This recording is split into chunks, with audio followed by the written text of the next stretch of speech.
Boa noite, queridos. Graça e paz da parte de Cristo. Antes da gente começar a falar sobre o sermão dessa noite, queria só pontuar algumas coisas importantes, algumas coisas que valem a pena a gente pontuar aqui. Primeiro, eu quero agradecer o aniversário feito na semana passada, né? Pediram para fazer discurso, depois de bater parabéns para mim, eu tenho uma vergonha danada.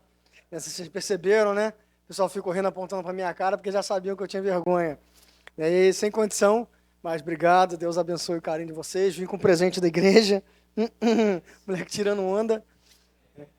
Obrigado, gente, Deus abençoe.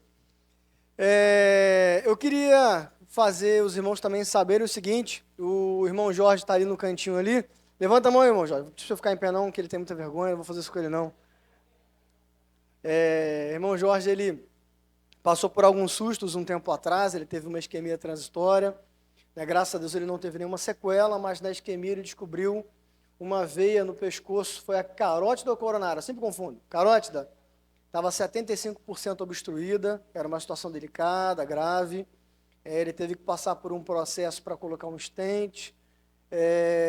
Preocupou a família, preocupou a gente. Para quem não sabe, o seu Jorge ele é cardíaco, né? Ele já tem uma operação cardíaca complexa. Mas Deus foi bom no dia da cirurgia, quando o médico foi colocar o stent para desobstruir a veia. Para a graça de Cristo Jesus, a veia já estava desobstruída. O médico falou que nunca tinha ouvido falar isso, nunca tinha visto isso. Então Deus ele opera ainda, né? Deus é vivo.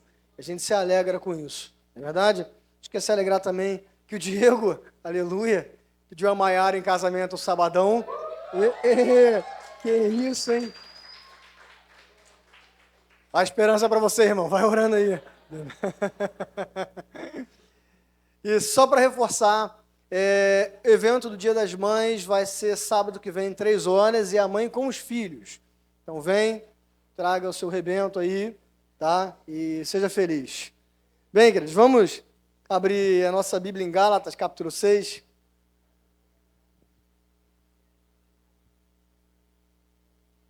Nós estamos no penúltimo sermão da série chamada O Poder Transformador e Consolador do Espírito Santo. Hoje o tema do nosso sermão vai ser o seguinte: sabedoria, 2 pontos, um caminho iluminado pelo Espírito. Vou repetir: sabedoria, um caminho iluminado pelo Espírito. O texto base vai ser Gálatas 6, do 1 a 10, mas eu vou ler com os irmãos desde o verso 16 do capítulo 5, só para vocês entenderem uma coisa que a gente tem a dizer aqui. Vamos lá. O texto base é capítulo 6, verso 1 a 10, mas eu vou ler desde o capítulo 5, verso 16, que diz o seguinte: por isso digo, vivam pelo Espírito, e de modo nenhum satisfarão os desejos da carne, pois a carne deseja o que é contrário ao Espírito, e o Espírito o que é contrário à carne. Eles estão em conflito um com o outro, de modo que vocês não fazem o que desejam. Mas, se vocês são guiados pelo Espírito, não estão debaixo da lei.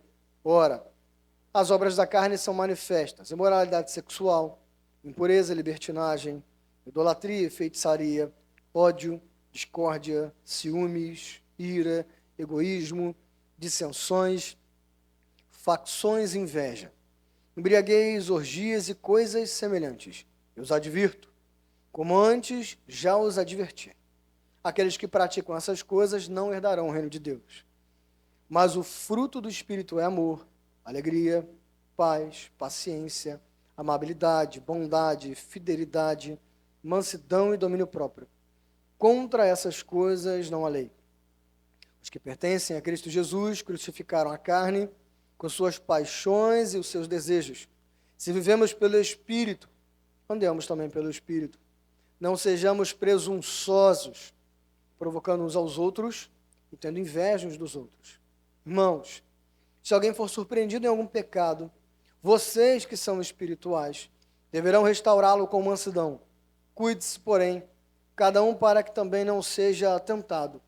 Levem os fardos pesados uns dos outros e, assim, cumpram a lei de Cristo. Se alguém se considera alguma coisa, não sendo nada, engana-se a si mesmo. cada um examine os próprios atos, então poderá orgulhar-se de si mesmo, sem se comparar com ninguém, pois cada um deverá levar a própria carga. O que está sendo instruído na palavra, partilhe todas as coisas boas com aquele que o instrui. Não se deixem enganar. De Deus não se zomba, pois o que o homem semear, isso também colherá. Quem semeia para a sua carne, da carne colherá destruição. Mas quem semeia para o Espírito, do Espírito colherá a vida eterna. E não nos cansemos de fazer o bem, pois no tempo próprio colheremos, se não desanimarmos. Portanto, enquanto temos oportunidade, façamos o bem a todos, especialmente aos da família da fé. Eu vou começar falando uma citação de um pastor americano chamado Tony Merida, que ele fala o seguinte: a vida cheia do Espírito Santo não consiste necessariamente significa apenas, tá? De novo. A vida cheia do Espírito Santo não consiste necessariamente em encontros poderosos, milagrosos e dramáticos, nem em experiências místicas, mas em cristãos fiéis vivendo em alegre devoção a Cristo, e uns para com os outros. Nosso papel é demonstrar o fruto do Espírito no cuidado da nossa família da fé. Por que eu li um pedacinho do capítulo 5? Bem, queridos, a gente olha para a Bíblia aqui, nós vemos capítulos e versículos. Na verdade, isso a gente vai chamar de perícopes. Toda na teologia a gente gosta de dar nome bonito para tudo, deram o nome de perícope. Mas a Bíblia, lá no seu originalzinho, no seu manuscrito, não tem capítulos nem versículos. Por quê? Porque é uma redação. Igual quando você escreveu no vestibular, quando você escrevia na sua escola, uma redação dissertativa. Você vem trazendo um argumento, um vai puxando o outro e você traz uma conclusão. Então, a Bíblia é isso. Os livros são assim. Há algumas centenas de anos atrás, alguns doutores da igreja colocaram os capítulos e versículos para facilitarem. Imagina se a gente tem aqui Gálatas, e eu tenho que situar vocês em um parágrafo específico. Eu tinha que gastar pelo menos uns 15 minutos, pensando que é um livro pequeno, para todo mundo chegar no mesmo parágrafo. Então isso facilitou. Mas, ao mesmo tempo, às vezes nós temos o hábito de ler como blocos distintos, mas eles trazem uma questão de consequência do outro.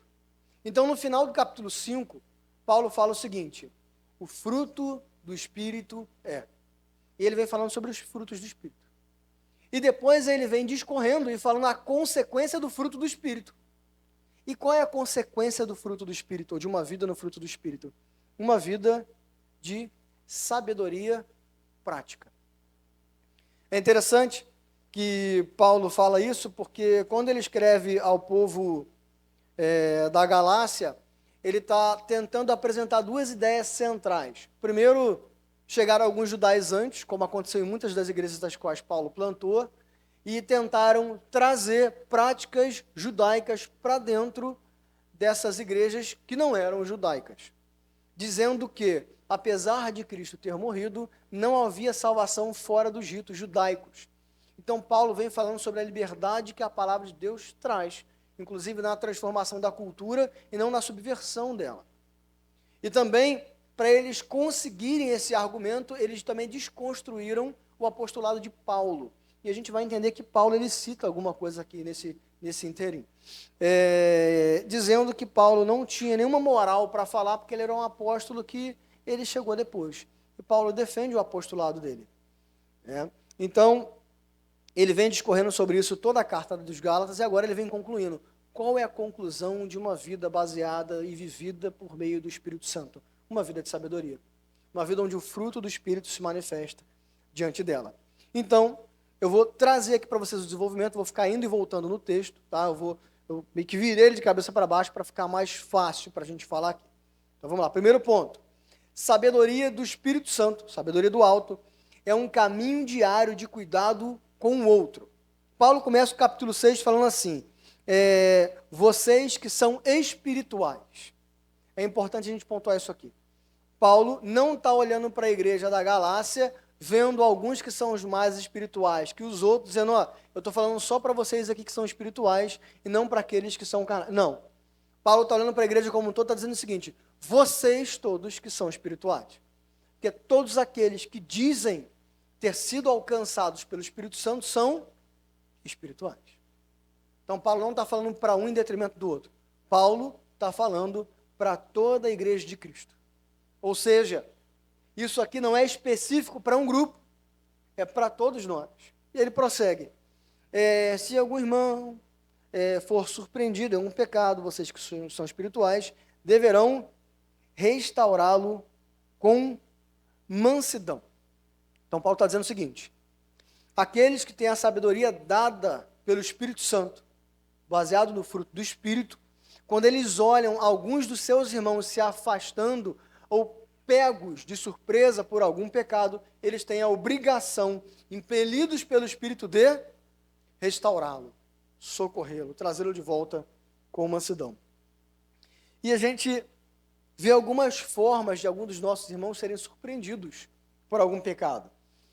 Tem irmãos que estão se afastando da igreja como corpo, tem alguns irmãos que estão até presentes na igreja, mas você vê que é uma vida que está se afastando cada vez mais de Cristo Jesus, apesar de estarem presentes na igreja.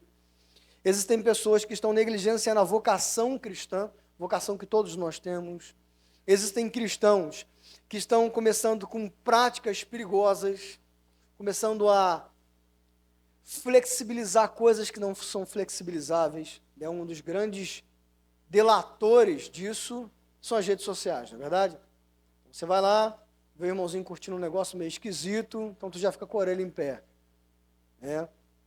Então, são irmãos que às vezes estão começando a namorar com ideias e curtir coisas das quais não agradam a Deus. Existem aqueles também que têm relativizado a fé e a ética cristã. Esse é um discurso muito apelativo no tempo que nós vivemos. O amor só é amor se for livre. E a Escritura fala que Deus disciplina quem ama. Quem tem filho sabe que às vezes no amor, você tem que dar aquele aperto nele, mesmo com o coração sangrando, justamente porque você o ama. E às vezes nós relativizamos a fé. E nós percebemos isso às vezes nos argumentos, nas postagens, na prática. Então Paulo fala que quando você vê esse tipo de coisa, você tem que fazer o quê? Ir até aquele irmão. Isso é importante dizer e destacar, porque isso aqui vai de encontro a duas práticas muito complicadas no nosso dia. Primeiro, uma prática individualista. Uma característica do nosso tempo é o egoísmo, ou o egocentrismo, né? O famoso cada um por si, Deus por todos, não é verdade? Então, eu já tenho os meus problemas, então não tem por que eu trazer para mim outros problemas que não são os meus, cada um que se vire. Paulo está dizendo, não. Quando nós somos chamados a fazer parte do corpo dos eleitos de Cristo, nós devemos nos preocupar uns com os outros. Então, se você tem caminhado em meio à fé cristã e disse ser cheio do Espírito, essa não é uma afirmação que pertence ao cristão. Segundo, tem também a inconveniência, aí já é o extremo oposto. O irmãozinho acha que porque é crente ele tem o direito de se meter na vida de todo mundo. Não é verdade? Ele se acha um grande juiz, o detentor do certo e errado.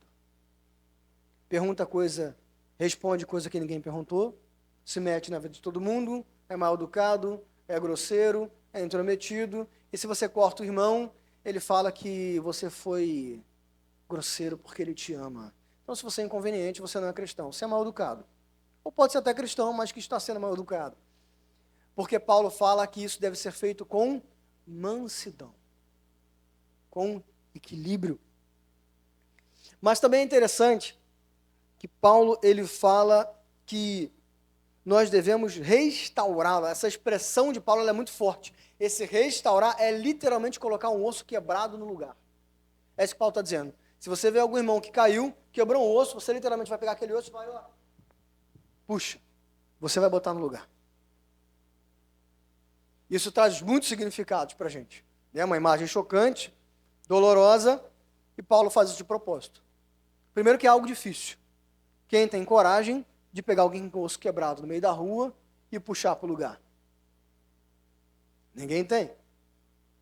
Por quê? Porque é algo difícil. Paulo está dizendo que socorrer o outro não é algo fácil. Ele está colocando o pé dele no chão da vida. Queridos, esse trabalho não é fácil, mas ele é necessário. ele é uma expressão palpável de termos sido alcançados e cheios do Espírito Santo. E ele também é doloroso. Para quem já deslocou algum osso, teve que colocar no lugar no tronco, sabe o quanto isso é doloroso. Ou seja, muitas vezes a gente vai socorrer o irmão e ele não vai ouvir rindo e feliz, porque é doloroso. Isso não significa que é algo ruim, mas necessário. Então, tanto aquele que vê e precisa colocar de volta no lugar, tem que saber que vai ser doloroso, mas ele tem que fazer. E aquele que vai ouvir e vai sentir a dor, tem que saber que é para o seu bem. Mas Paulo fala que essa intervenção ela deve ser feita com mansidão, com humildade. Por quê? Primeiro, podia ser cada um de nós. Para quem viveu um pouquinho mais, vê o outro caindo num pecado. É quando a gente é jovem não, né? Quando a gente é jovem, a gente acha que é o Martinho Lutero, miserável pecador. Tomara que Deus passe o serão nele. Quando você fica um pouco mais velho, tu fica, rapaz, vou começar a olhar onde eu estou pisando, porque podia ter sido eu. Então Paulo fala que tem que ser feito com mansidão, porque poderia ter sido qualquer um. Segundo, tem que ser feito com mansidão, porque a intenção não é colocá-lo para fora, a intenção é restaurá-lo. A intenção não é humilhar, não é se vingar, não é descontar, não é maltratar, não é expor. A intenção é trazê-lo de volta.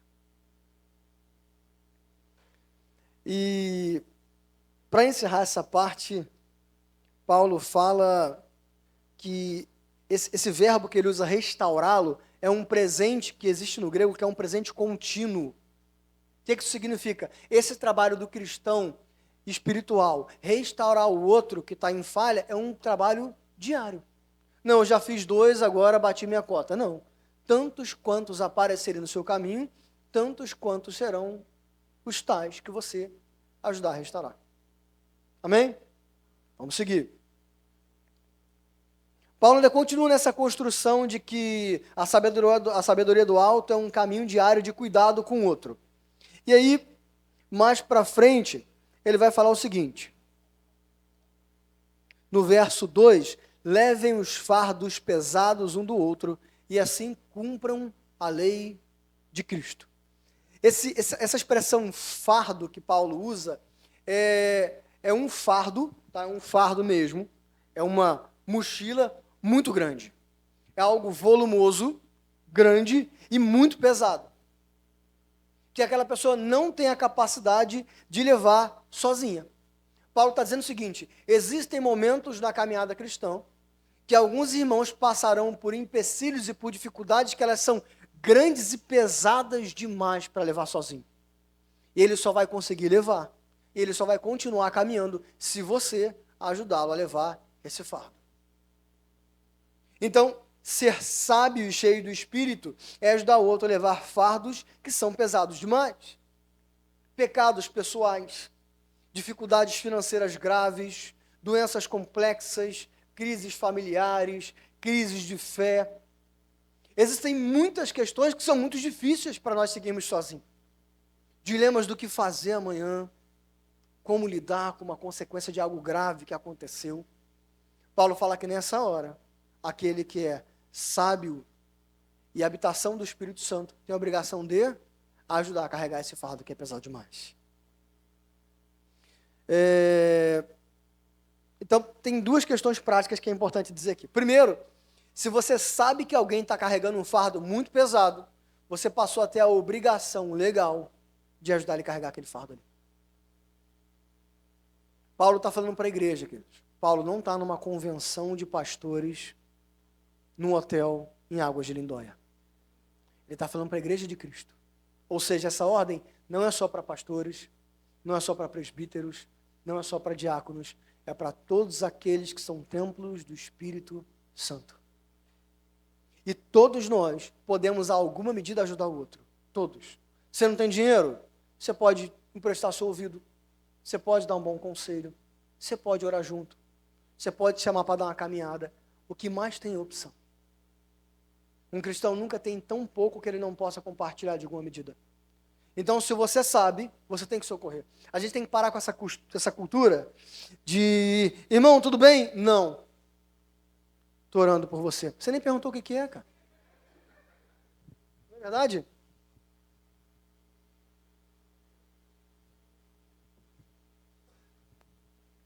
Outra questão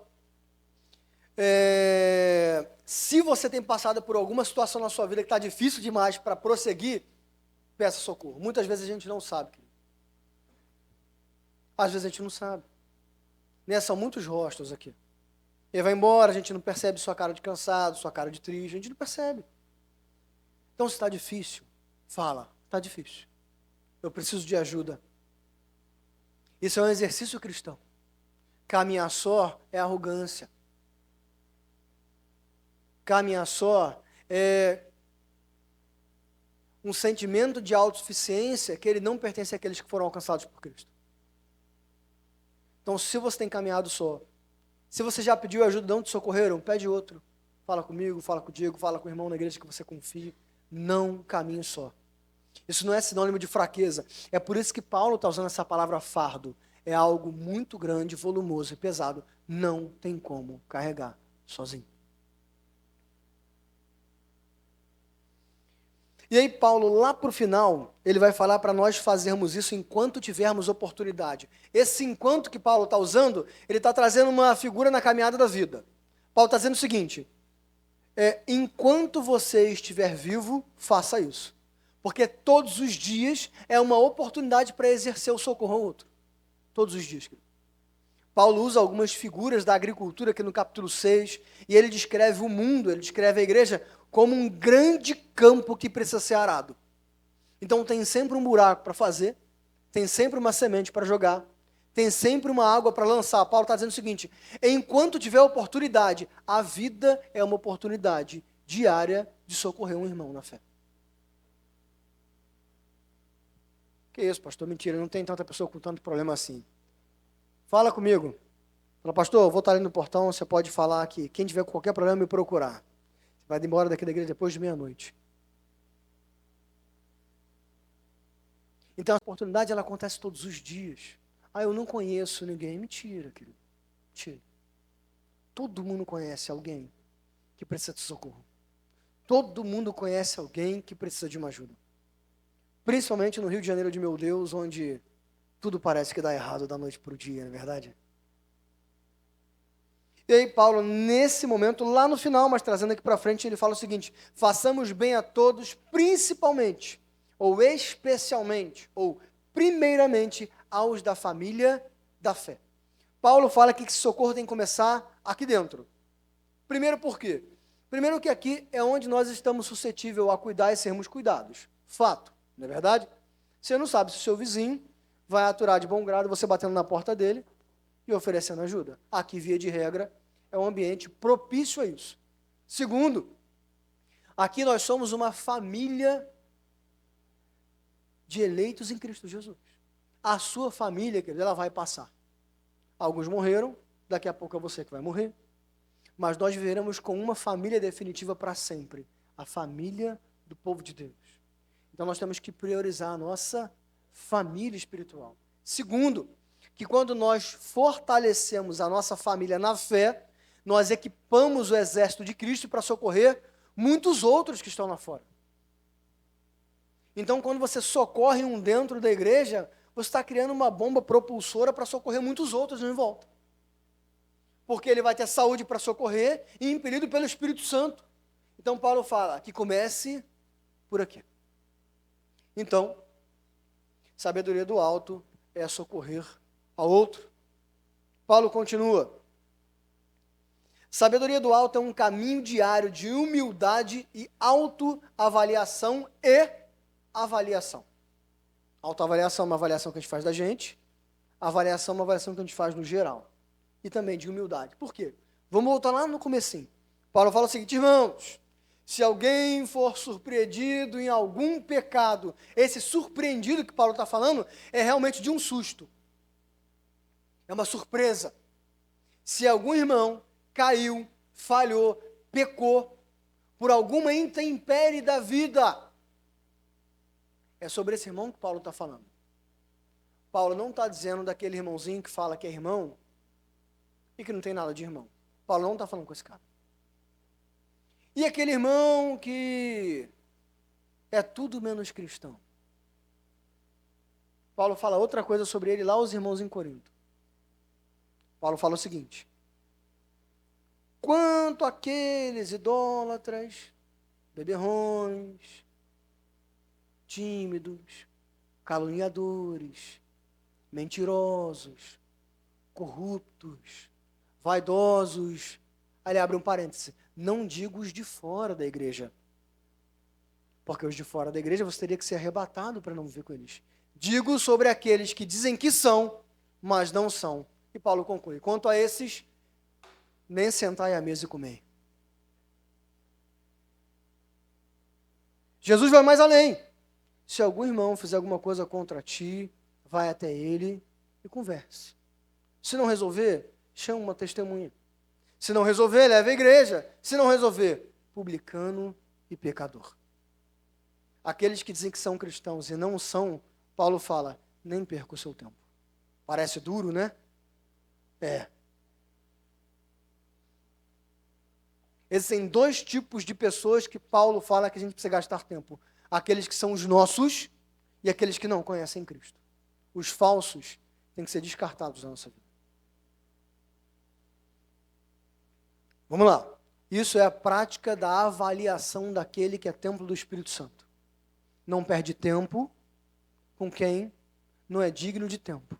Jesus fala, não dê pérola aos porcos e não lance o que é sagrado aos cães. Para quem já tem parente na roça, já foi na roça, o que você joga para um porco da roça, o que é que ele faz? Come.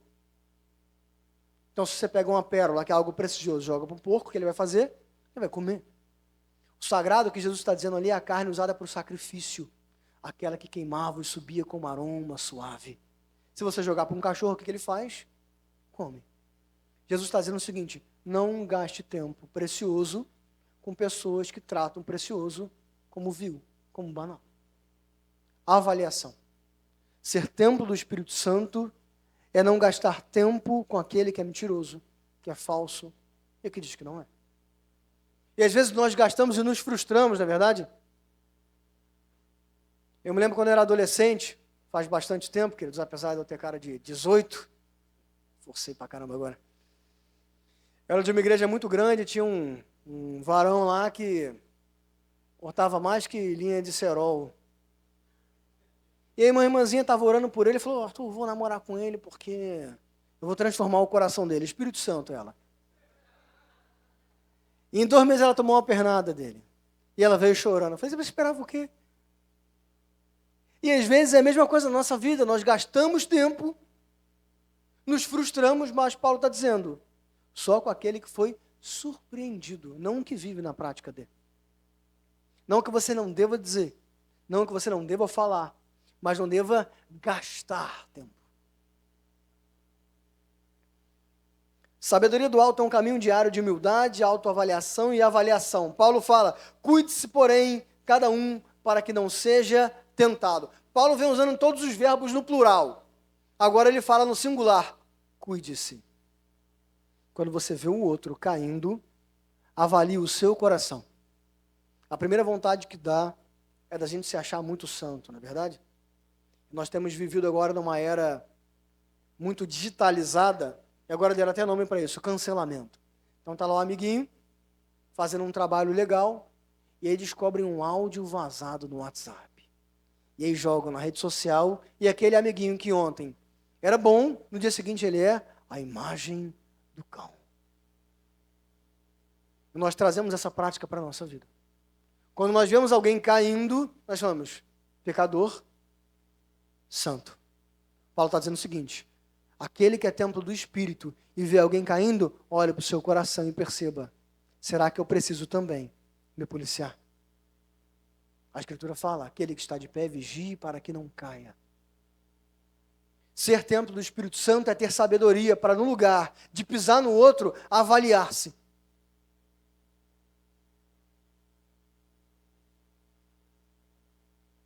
E ele constrói mais alguma coisa. Ele fala, se alguém se considera alguma coisa não sendo nada, engana-se a si mesmo. Se você olha para aquele que caiu e fala, ele é ruim e eu sou bom, Paulo está dizendo, você é mentiroso. Porque todos nós somos pecadores. Todos. Você pode estar há 30 anos sem cair naquele pecado que se chamava de pecado de estimação. Você continua tão pecador quanto. Quem te trouxe até aqui foi o Espírito Santo e não você.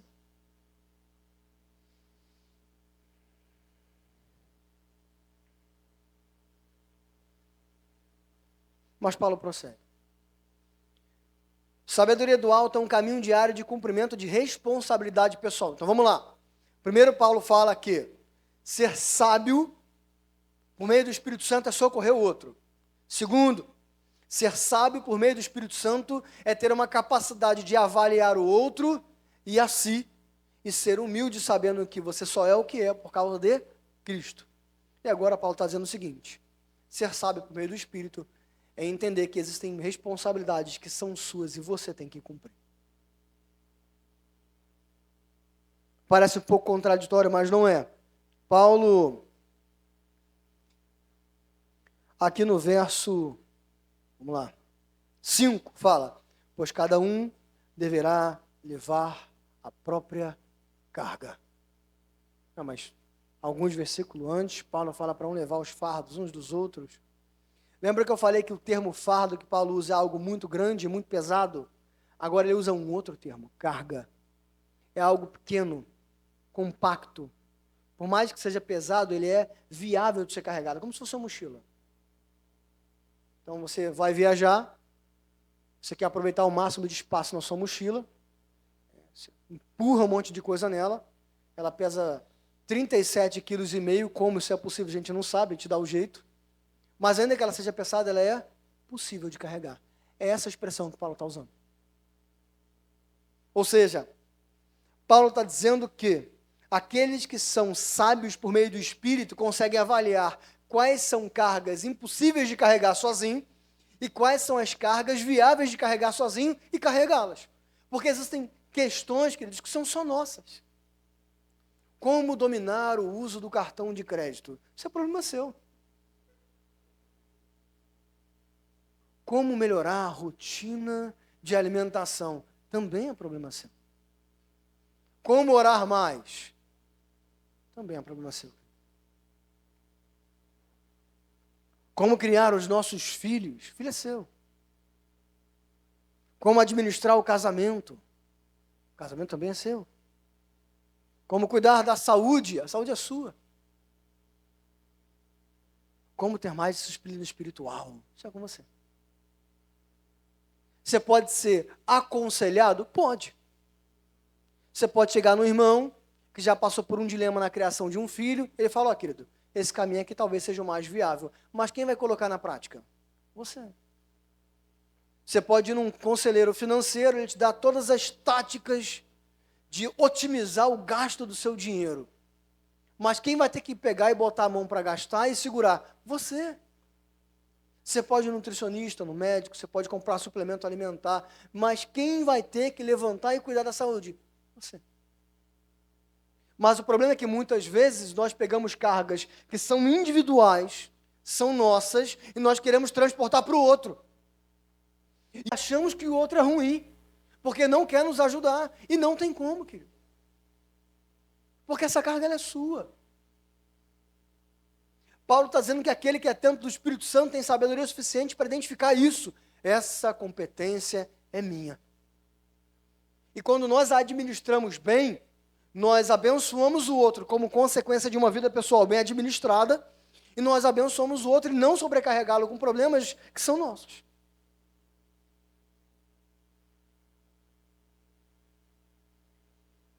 Paulo ele continua e ele mostra para a gente que sabedoria do alto é um caminho diário de retribuição. Eu tenho um pouco de dificuldade de falar disso aqui, tá? Por quê? Aqui a retribuição que o Paulo está falando é na figura do líder para o liderado, do discípulo para aquele que está discipulando. Tem um pouco de dificuldade de falar porque a gente vive numa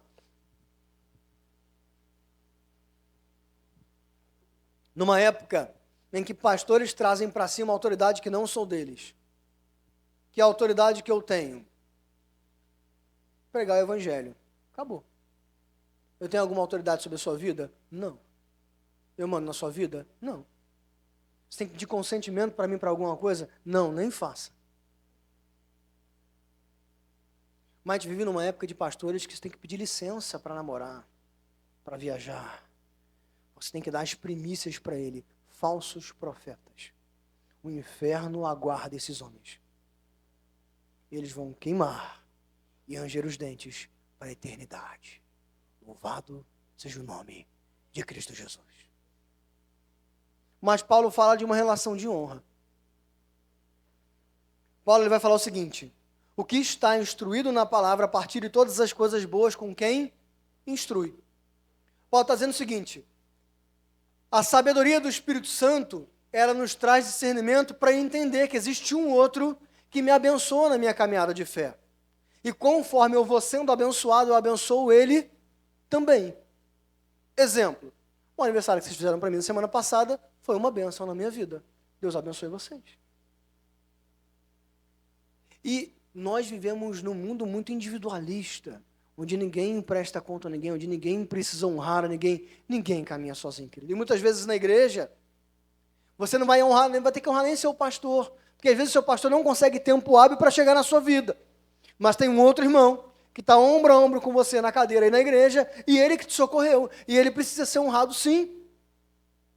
Porque isso também é sustentar um ao outro. É retribuição. Na igreja nós temos que dar a mão um para o outro, e conforme nós vamos sendo abençoados, nós abençoamos outros. Isso é o princípio da mordomia cristã. Eu fui discipulado, eu fui abençoado, agora eu ofereço o meu tempo para cuidar do outro, assim como eu fui cuidado. A igreja me abraçou quando eu tive uma dificuldade, agora que as coisas estão acontecendo bem, eu vou abençoar outro. Paulo fala que isso é sabedoria do Espírito Santo. Retribua, honre, abençoe. Porque esse é o princípio básico para a existência da igreja. Sabedoria do alto é um caminho diário de boa e intensa semeadura. Esse é um dos princípios mais basilares da Escritura e da existência. Cada um colhe aquilo que planta. E Paulo lhe fala: o que o homem semear, isso também colherá. Paulo está dizendo o seguinte: essa vida vai passar, e você vai prestar conta de tudo que você fez. E a colheita vai ser exatamente aquilo que você plantou. E o que nós temos plantado? O resultado vai ser outro que não o que a gente tem plantado? Não, irmão. Não vai. É importante falar isso porque muitas vezes nós barateamos a graça de Deus. Deus é bom, sua misericórdia dura para sempre. Eu plantei vento e vou colher bonança. Não, querido. Você vai colher tempestade. Isso na Escritura é quase um cálculo matemático. É essa atenção que Paulo está chamando. Lembra do escritor de Eclesiastes, que ele vai falar lá no finalzinho, no capítulo 11? No fim, o que importa na vida é aproveitar os bens que Deus te deu e as pessoas que Deus colocou na sua vida e viver a vida com intensidade, sabendo que no final você vai prestar conta de cada coisa que você fez.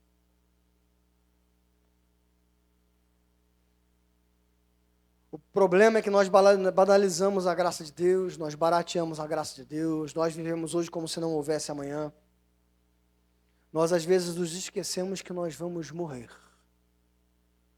E existe uma vida eterna depois, ou no céu, ou no inferno. E qual o caminho que nós estamos construindo para lá? Não, mas Jesus me salvou e Ele... A sabedoria prática na sua vida é sinal de que Jesus de fato nos salvou? A sua prática diária de fé realmente prova que Jesus salvou você? Queria dizer que a templo do Espírito Santo é algo muito precioso, é algo muito caro. Dizer que eu posso descansar, porque eu sou templo do Espírito, é algo muito sério. Por isso que Paulo fala: de Deus não se zomba.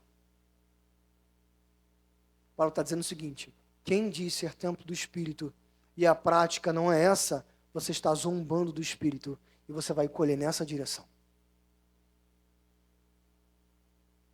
Esse colherá de Paulo é uma colheita quantitativa e qualitativa. Isso é maravilhoso de um lado e amedrontador do outro. Como assim?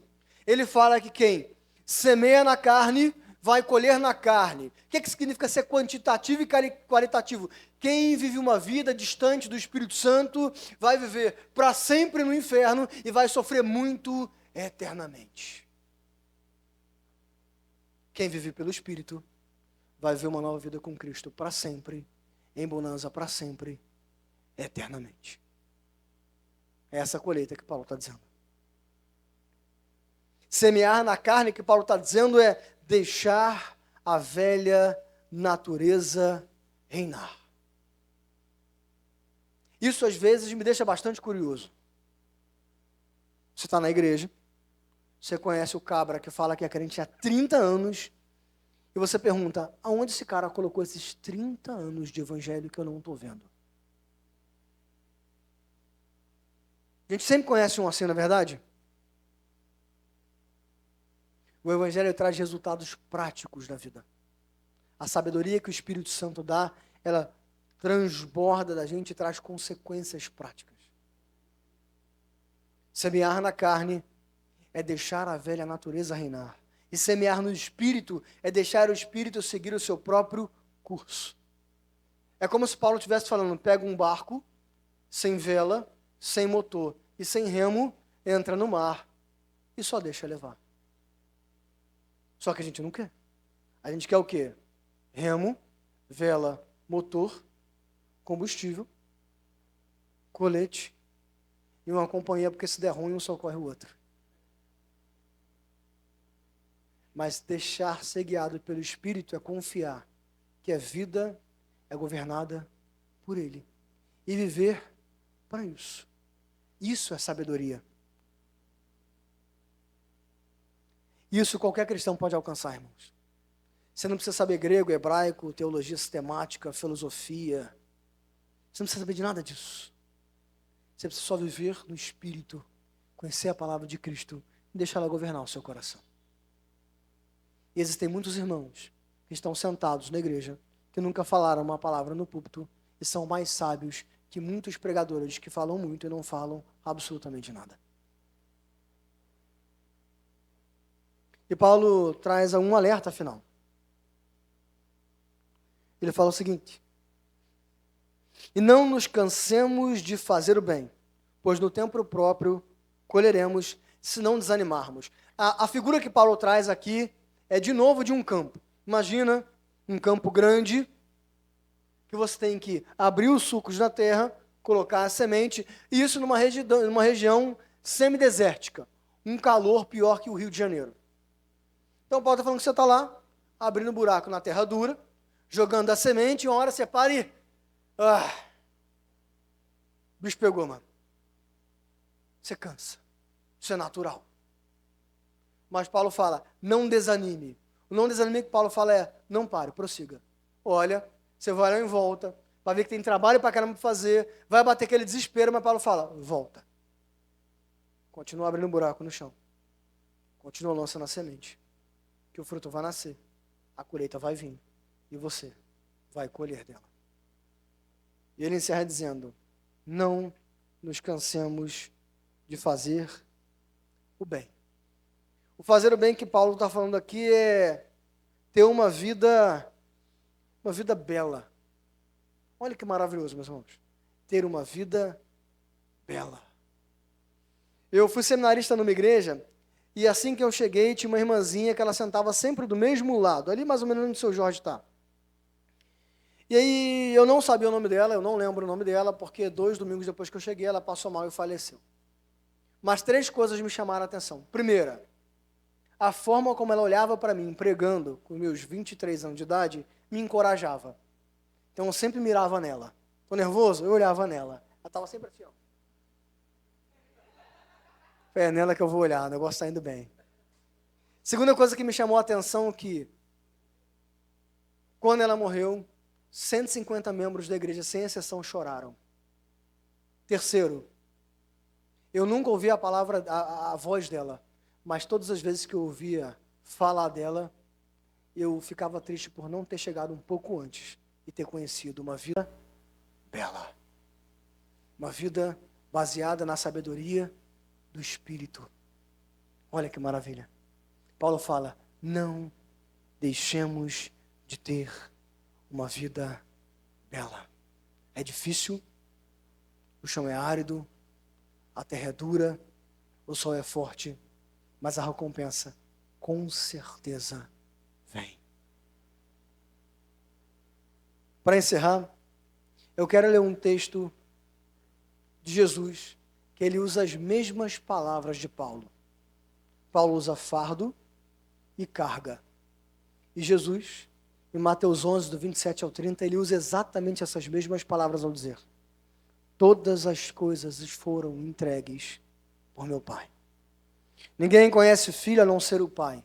Ninguém conhece o Pai a não ser o Filho e aqueles a quem o Filho quiser revelar. Venham a mim, todos os que estão cansados e sobrecarregados, e eu lhes darei descanso. Tomem sobre vocês o meu jugo e aprendam de mim, pois sou manso e humilde de coração. E vocês encontrarão descanso para as suas almas, pois o meu jugo é suave e o meu fardo é leve. Uma vida de sabedoria, uma vida de descanso em Deus. Por isso, eu quero concluir aplicando para 3 pessoas. Se você tem andado pelo Espírito e tem se sentido cansado, prossiga. Cansaço é natural. Prossiga. Jesus é a sua força, Jesus é o seu ânimo, Jesus é a sua recompensa e nada foge aos olhos dele. Se você tem andado cada vez mais distante, se você tem sentido se distanciar do Espírito, a sua vida vai se tornar cada vez mais árida, cada vez mais cansativa, cada vez mais solitária, cada vez mais angustiante, cada vez mais amargurada. Volte, experimente sabedoria que só o Espírito Santo pode dar. Só nele você vai encontrar leveza e satisfação. Terceiro, se você ainda não sabe o que é andar no Espírito, o vento sopra em todas as direções e para onde quer. Por isso, ele sopra também no seu coração e traz vida a você, traz sabedoria a você, traz esperança a você. Só em Jesus nós conseguimos a única, suficiente e verdadeira sabedoria. Vamos orar?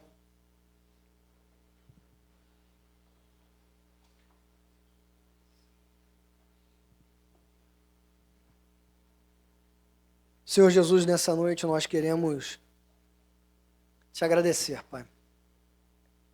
Te agradecer porque seu Espírito habita em nós. Te agradecemos porque o Senhor mandou o seu Filho para morrer em nosso lugar, não para os bons, mas nós, pecadores que somos, independentes do nosso passado. Te louvamos porque, além do Senhor nos garantir a salvação eterna, o Senhor nos garantiu que enquanto caminhamos para o reino dos céus, o seu Santo Espírito estará conosco todos os dias. Encha-nos de sabedoria, Pai. Encha-nos de discernimento. Que saibamos socorrer aqueles que precisam. Que saibamos nos autoavaliar. Que saibamos, Pai, avaliar o outro com misericórdia e mansidão e humildade. Que saibamos trazer para nós responsabilidades que são nossas.